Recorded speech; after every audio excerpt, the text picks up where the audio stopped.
It all started in a way that seemed harmless. My wife, Rachel, had always been the kind of woman who fed off admiration. She carried an energy that commanded a room, a laugh that could turn heads and draw people in without effort.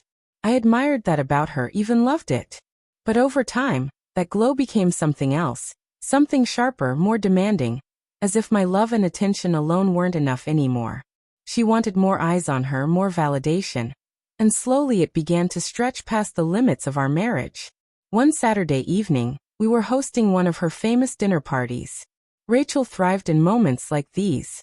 She curated everything, the food, the wine, the table placements, even down to the candles and the music playlist.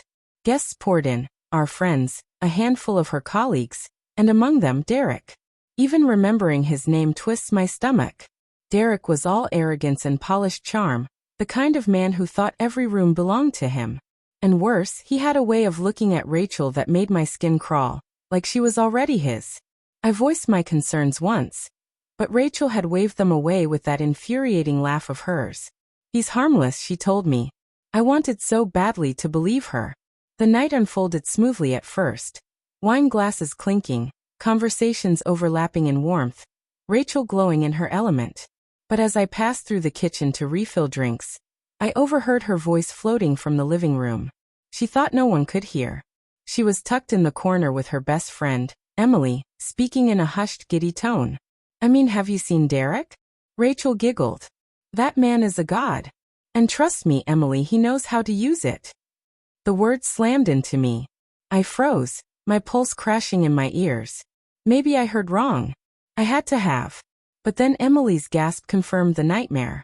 Rachel, are you serious? What about James? She asked, her voice brittle with shock. Rachel's reply was a soft, cruel laugh. Oh please. James is sweet, but predictable. Boring. Derek is different.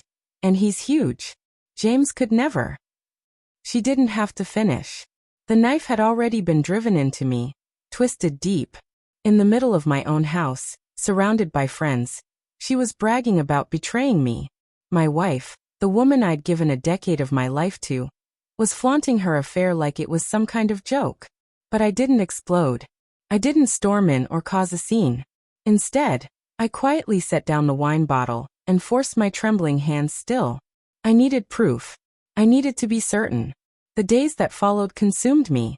I became a man obsessed, combing through her phone, her emails, her social media. Any place she might have left a trace. And I found it all. The truth spilled out in a flood. Explicit texts, graphic photos, clandestine hotel receipts, stolen meetings during lunch breaks. Months of deception laid bare in black and white. But I didn't just want to confront her. I wanted her exposed. So I hired a private investigator, someone who gathered every sordid detail with clinical precision.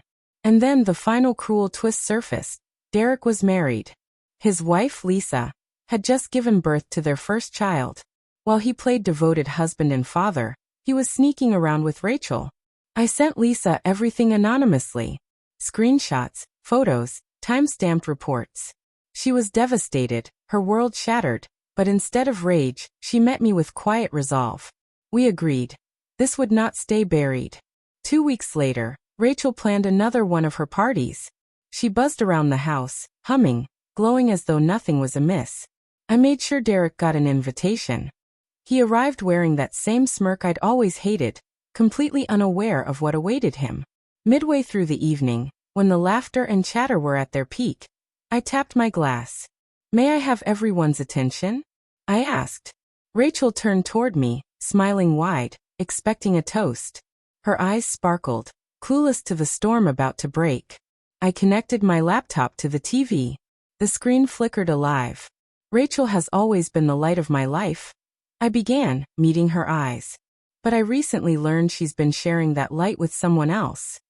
The room stilled. Rachel laughed nervously. James, what are you doing? I said nothing. I pressed play. The television lit up with messages. Rachel and Derek's words to each other, explicit and undeniable. Gasps rippled through the guests. Derek's confidence drained from his face. He looked like a man watching his life collapse in real time. Rachel leapt up, frantic, her cheeks burning. James, stop. Please stop. But I wasn't finished. Photo after photo filled the screen. Rachel and Derek caught by the investigator's camera, entering hotels, wrapped in each other, time-stamped proof staring everyone in the face. The reaction was instant. Disgust, shock, betrayal. Then from the back of the room Lisa rose.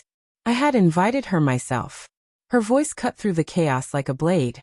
You disgust me, she snapped at Derek. You swore vows to me. To our baby.